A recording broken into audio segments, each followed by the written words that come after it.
Hi guys, it is so nice to be here with you today. So let's talk about watercolor.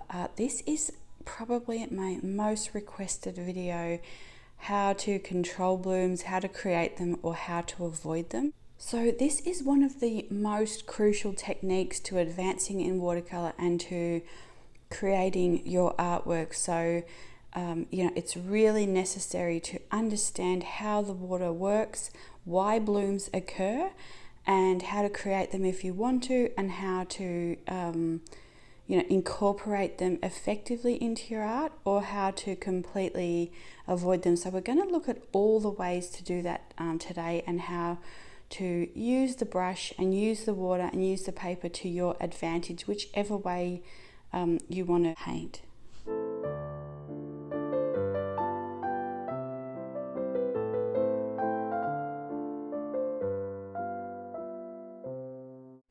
Okay, so I have been working in this sketchbook a little bit just to kind of figure it out and see. I kind of did a few preliminary video ideas, and what I did find is that this sketchbook is not very good for glazing. So the color just lifts straight up, the underneath color. I don't know if that's because I'm not leaving it to dry long enough, but I am leaving it overnight, and then when I come back in, it just lifts. So that's all right. That's not something we're going to work with today. But I'm just letting you know that if you're thinking about this sketchbook for glazing with watercolor, it's not great for that. But as far as it goes, the beautiful paper, and you get so many pages, and I have just been really loving working in it. It's not an affiliate link, but I've just been really loving it. So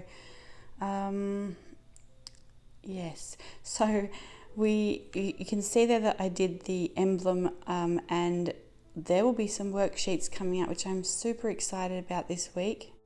Okay, but let's just focus on the watercolor. So you can see here that I have got the color, and I've laid down an even concentration of the color, and then I've actually gone and picked up some more color and just laid some more on top. So because this is going to be the only pass, like the only time we're not going to go and glaze over the top of it, I want it to be as saturated as possible, and I'm also wanting it to be as even as possible. So you can see that I'm trying to lay the color down in a very even way, and one of the things that really helps me to do this is the brush. So I could really tell a difference when I got this brush probably 6 years ago, and as soon as I started using it, I could immediately tell a difference with the way that it was releasing the pigment onto the page, and the really controlled and beautiful way that it does that. So this is a flat wash, and this is in the mass tone. So that's the first thing to practice, is getting a very even flat wash. And I chose 3 different colors here, so they kind of fall inspired, but I chose them for the 3 different properties they have. So the first one we used is the Daniel Smith Roasted French Ochre, and I chose that because of the granulating properties that it has. The next one is the Holbein Lilac, and that is non-granulating. It's very smooth and even. So and then the last one there is the Daniel Smith Amethyst, and I chose that one because it's not only granulating, but it's also a separating color. So we have the 3 kind of varieties of properties of watercolors represented here, so we can see how that they perform in each of these different ways. So the first thing we did is the mass tone, and we did that on a wet on dry technique. So the watercolor's wet and the paper's dry, and then we applied it very evenly, and you can see there that it will dry very nicely on the page. There'll be no blooms. And then here I have created a wet surface, so I've completely wet the surface, so we're doing wet on wet here. And I am again going in with a very controlled and even wash. And so what I'm trying to do here is create the same kind of an even surface with the watercolor without creating any blooms, but you can see that we can achieve that and wet on wet just very carefully. So again, you can see, like, I'm not necessarily not picking up my brush. I'm picking up my brush when I want to, but I'm just making sure that the pigment that's going into the water is settling in an even way and there's no excess water anywhere. So you'll see after we put this one on here, in the corner there'll be a big pool of water, and that is where there's a danger of blooms, and then we need to actually address that, and we can mop it up with a piece of paper towel, or we can mop it up with our brush.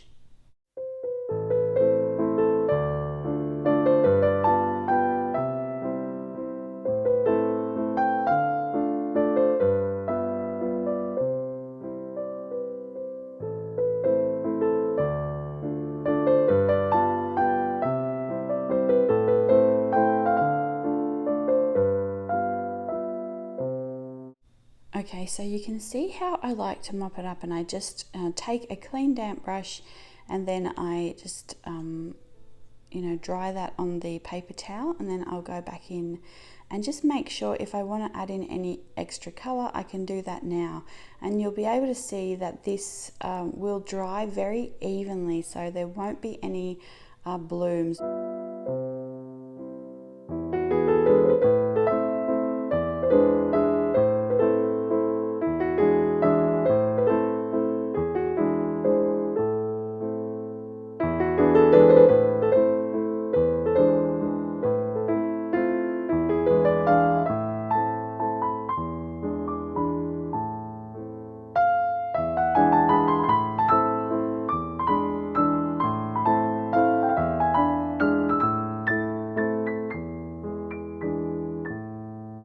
Okay, so now we're going to try the same technique, which is wet and wet, but we're going to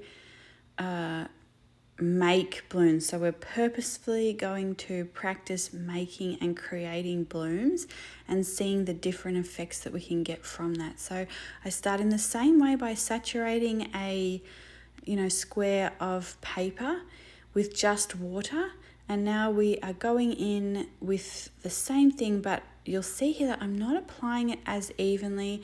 I'm being a little bit more indecisive and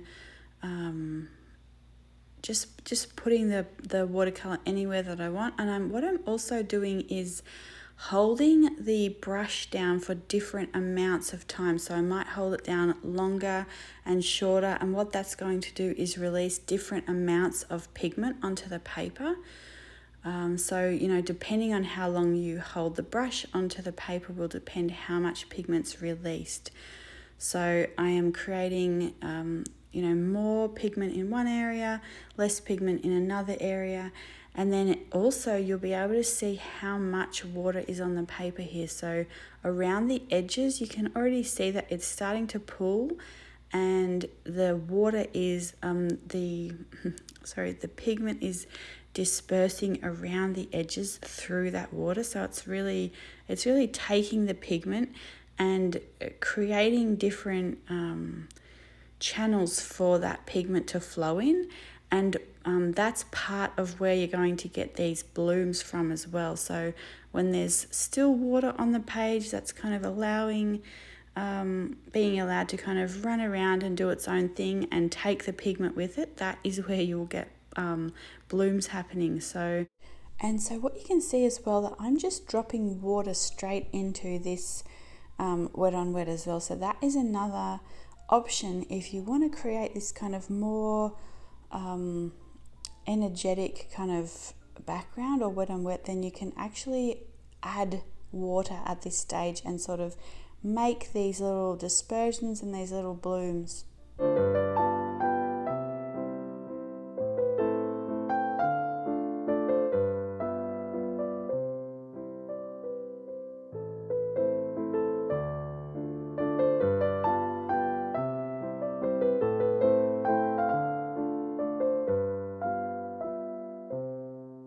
And once you've seen the first examples here we did of the more soft and very controlled colors, you might just be thinking that that's the way that you want to go about it, but I'll show you at the end how using the technique that we just did, that's more sporadic, can actually be really beautiful as well. So that's why it's really important to practice both and know both, so that you can kind of choose the technique that's going to best suit the artwork that you're working on.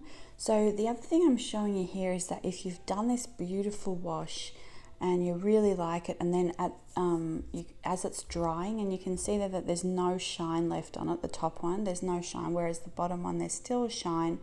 So I'm just showing you, you can go in where there's still, the water's still glistening, you can go in and lift something or change something if you need to, but once that shine's gone, don't go in and try and lift, and you'll see when that dries that it just creates a problem on the artwork that you sort of can't get rid of. So once it's dry, let it, or once it's, you know, not wet, not glistening, just leave it to dry, and then you can lift at that stage once it's dry, or you can glaze or change something at that stage. But yeah, that's really important. So and you can also practice that, so you can practice like lifting at different stages of the drying time as well, just to get a feel for when, you know, when it's right and when it's not. So then the last two things we're going to practice here is the gradient wash and like backwashing or backruns into a wash. So these are kind of two of the same things. These are things I really enjoy doing all the time. So you can see there the difference, like it's just kind of left this really muddy mark. I couldn't really lift it because it's not really at a stage where it wants to do anything. It's kind of trying to adhere to the paper at that point, so you just sort of got to leave it. But so this is another way that I really like practicing with colors. Okay, so we have laid down the color, and then I just dip the brush in the water once, rinse it on the side of the brush, and then continue on with the swatch, and then you get a really beautiful gradient effect. And you can see that I can also, this is something that I usually don't do, just either I forget or I'm just I don't really take the time to do that, to just pull up any water at the end.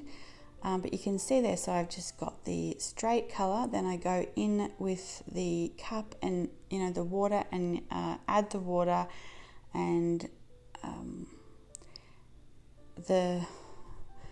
guys, I'm sorry, I'm really tired. So this video has actually been ready. I recorded this at the beginning of last week. I edited it by last Saturday night, and then I just haven't been able to do the voiceover until today, so I apologize for that. But yeah, so you can see that I'm just lifting the water at the end there, just to create this really beautiful, soft, subtle gradient with no blooms. And every time you're, I guess, trying to create something like that where it's more controlled, and there is no really evidence of the water, I guess, then it just does take a little bit more time. But I quite like the kind of haphazard way of just allowing the water to do its own thing. But again, I guess there's definitely certain times you want to use it more, and times you want to use it less. So it is really going to change the way that you paint if you have the kind of skill and knowledge of both ways. So you can see here that now I'm doing the same kind of thing, but I'm adding water in at the end. So I'm kind of letting that water now run back into the paint here, and it's going to create pools and puddles wherever it likes to. So you'll see the difference between the soft gradient of the others, and this one's going to have little blooms at the end there where I've added the water.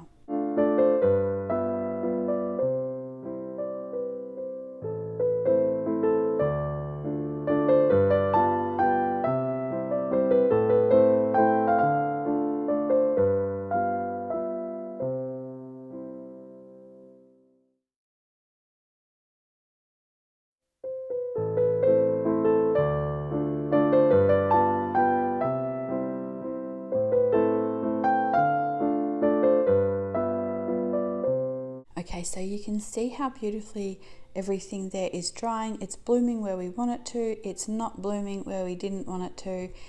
And, you know, that has as much to do with our technique in applying it as it does with the paintbrush that you're using and the paper that you're using it on as well. So if you're finding that you're trying exactly this technique, but it's not working, it could be the paintbrush or it could be the paper as well. So you don't necessarily have to have the paintbrush that I'm using. There's many good you know, paintbrushes. I really love this one, and I will link it below. And this is Kalinsky, so it's sable hair.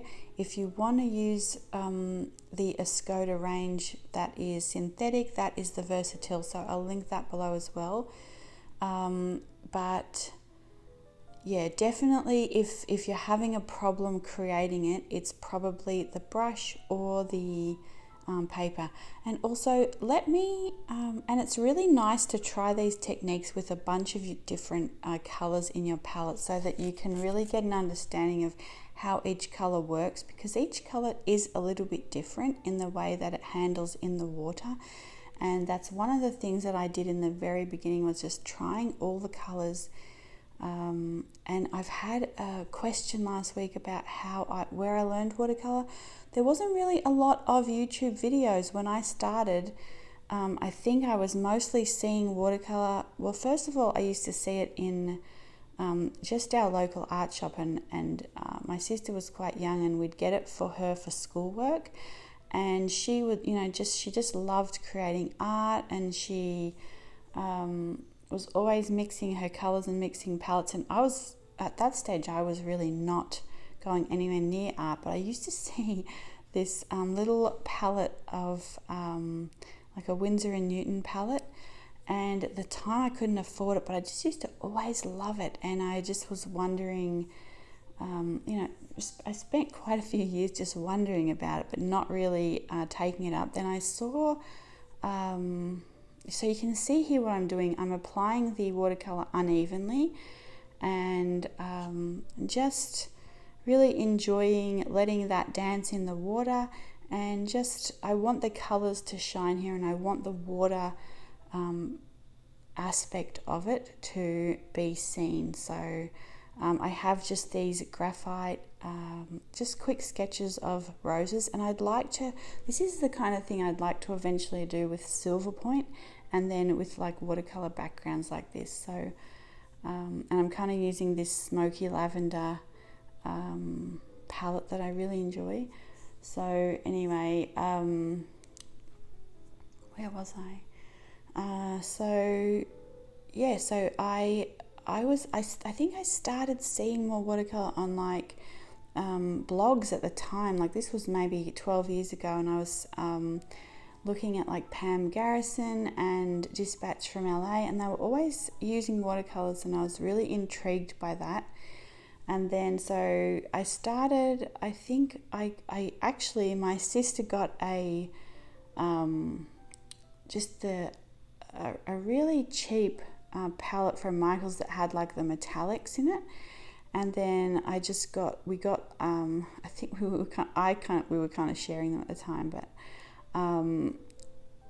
we got the, like, just a student grade Winsor & Newton one, and that is pretty much what I was using and learning and mixing with for quite a while. And then as I started to introduce new colors, I'd learn a little bit different about the colors. So I'll actually do a whole video about this, because I think it's really important to kind of see that process happen, and so that hopefully you can see in your own life and in your own art how things change over time. And it might be small subtle changes, but eventually you're going to see this really great progress that you've made.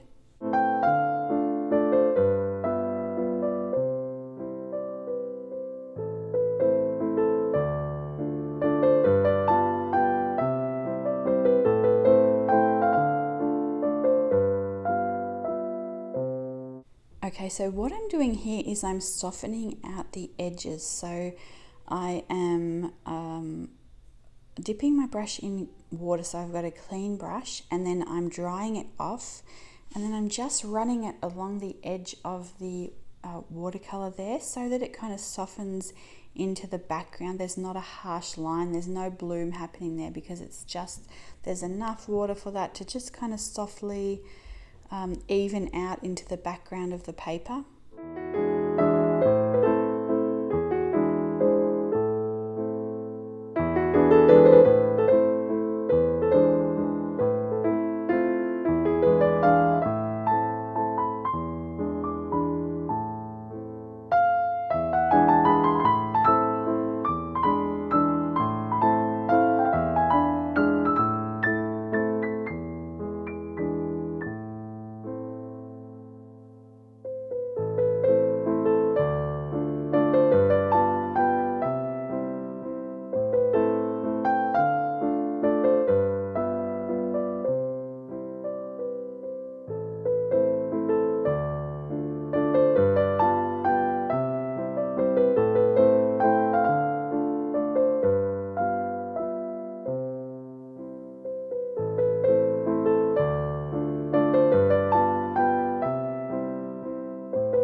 So you can see here that I'm using sort of a few different techniques. You can see how it's blooming there at the side where there was water pooling, and I'm adding in colour.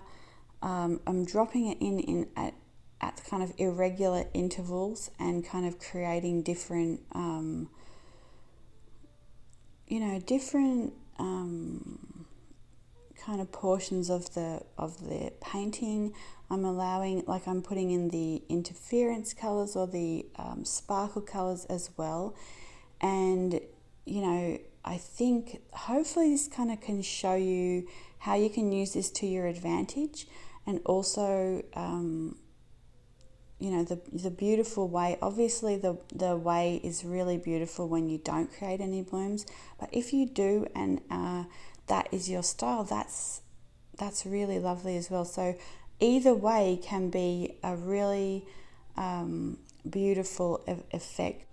I feel like watercolor has a very lyrical nature to it. So, your attention to detail can create these atmospheres. So, for example, when you watch, I'm going to link a video if I remember, hopefully I'll remember, it's a Chopin piece that Rachmaninoff plays, and I really, really love it. And then if you listen to the same piece played by someone else, it's just not the same. And one of the things that he does, like there'll be the same note 3 times, but he will make each note either a little bit louder, or hold it just a fraction longer, or make it a little bit softer. And that attention to detail is what creates an emotional atmosphere for the reader, because it's those technical details that we learn and that we use in our, whether that's in watercolor, whether it's in, music, even in it cleaning the home. Like your attention to detail is creating a really special response in people, the way that they respond to it, and the way that they view each decision that you've made in creating this piece. So, like when you listen to a piece of music, the crescendos and diminuendos, so getting louder, getting softer, the legato and staccato, or making making it very smooth, like we've done with the watercolor there, or making it very choppy and energetic. So all those things come together to create your piece. So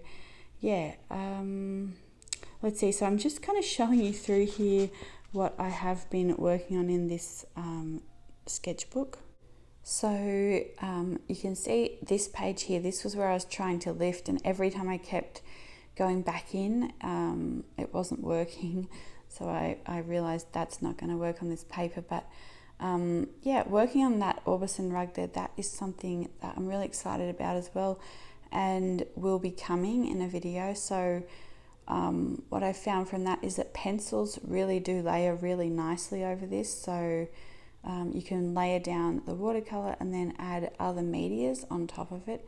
It's a really, really lovely sketchbook, and I think this is going to replace the one that I did the sketchbook flip through of, probably through the most of next year. So you can see, like, this is where I was practicing just doing a wash on the back pages there, and then I just stuck these favorite pencils in. So I do have a whole video about how I created these swatches and the colors and everything. So I really also love the bit of vellum in between the pages, because you can use that as part of the art. I often stick things on there or write things on there about the pages that I was working on, things that worked, things that I want to try. And then so in the back here I just have a bunch of loose sheets, and most of them are from the just the Target watercolor, paper that you can get there.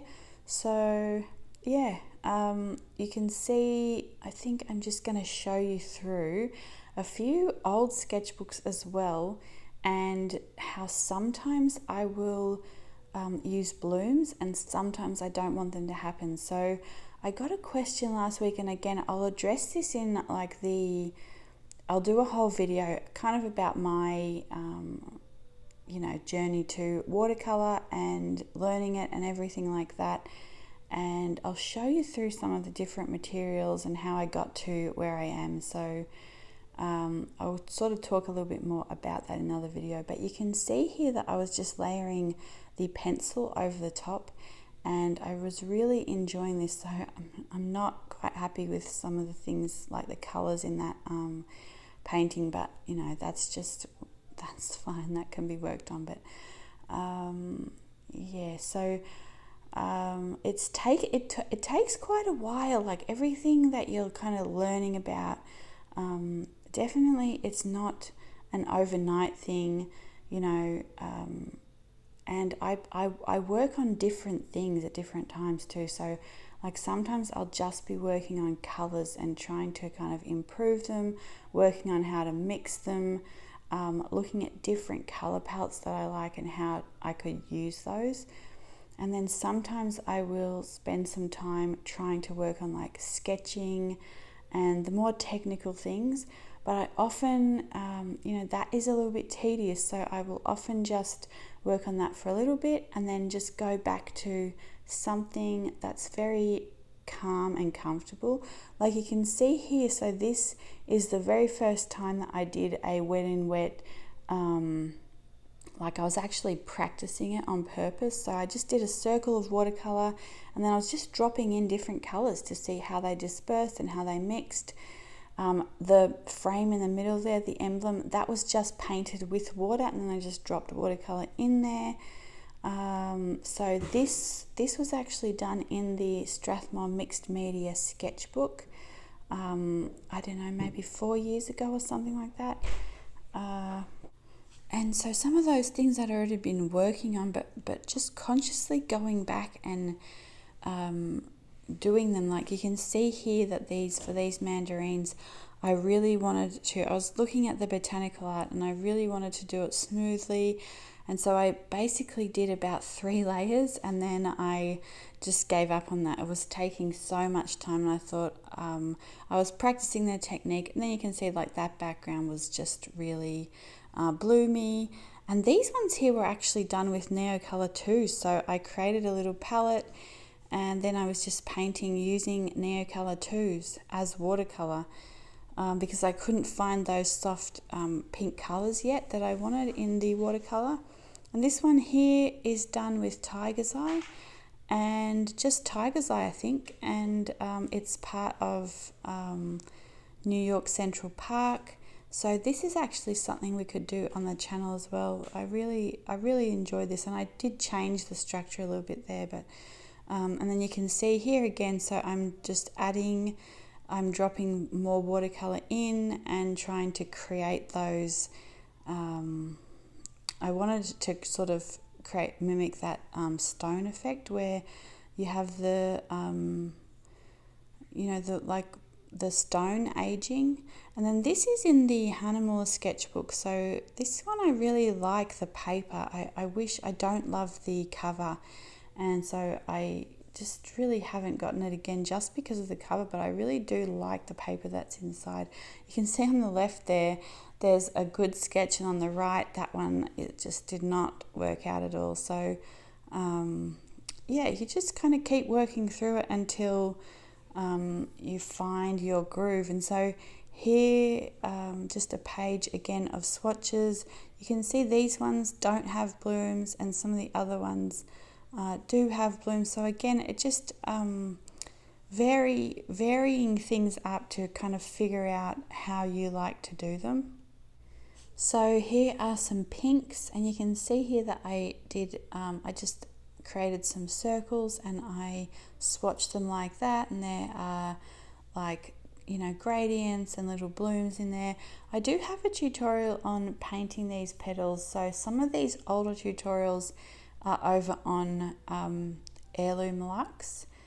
And yeah, there are a few watercolor things. Before I started this channel, I just had the one channel for like journaling and planners and watercolors, so you can find some of those things over on that channel. And then this is my little travels notebook that is for art and kind of for taking places, and I created this week, but again, we will be doing this will be part of the printables next week, so we'll be working on that. And you can see here, this is some of my favorite cotton paper, and just again working through like how I like the, you know, because watercolor is unpredictable, but you can predict some parts of it, so you can kind of figure out your colors a little bit and your paper and things like that. So this is exciting. Next week our video is we're going to have two videos. One will be a flip through of this sketchbook, which I have now finished, and then we're also going to decorate the cover of a sketchbook. So these oil oil sticks and the oil paints there kind of inspired me the other week. As I was thinking about doing the flip through, I wanted to kind of decorate the cover a little bit, and I thought about these and I wondered if they would work on the cover here. So I know it's not primed, but it's just a canvas cover, and so I've just kind of done some little swatches, and a very easy and nice way to decorate your sketchbook cover. So I think we will do we'll do the sketchbook flip through, and you can see that I've just used the Caran d'Ache Technalo as well to just write on the sketchbook there. So this is a little Sennelier one. I got it from Cornellison, and then the one that we will be decorating is a handbook one. So they're on Amazon, so I will link those below. But you don't have to have either of these sketchbooks. If you have one, and you don't have to have oil paints as well. So we're going to use some of these just acrylic paints from Michael's, just the Martha Stewart ones. I might add in some of the oil paints, but you can see here, like so I did it with the oil paints because that was kind of my first point of inspiration. Then I realized these would be more practical, so I tried that mint green one there, and it works really well. So we have a little selection here.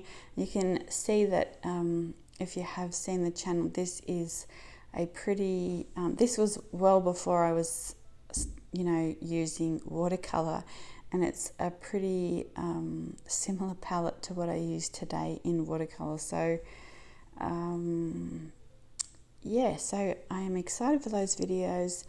And so just throughout the week, if you have, look at a sketchbook, it can be an old sketchbook, it doesn't have to be a new sketchbook, something that you might want to try these on.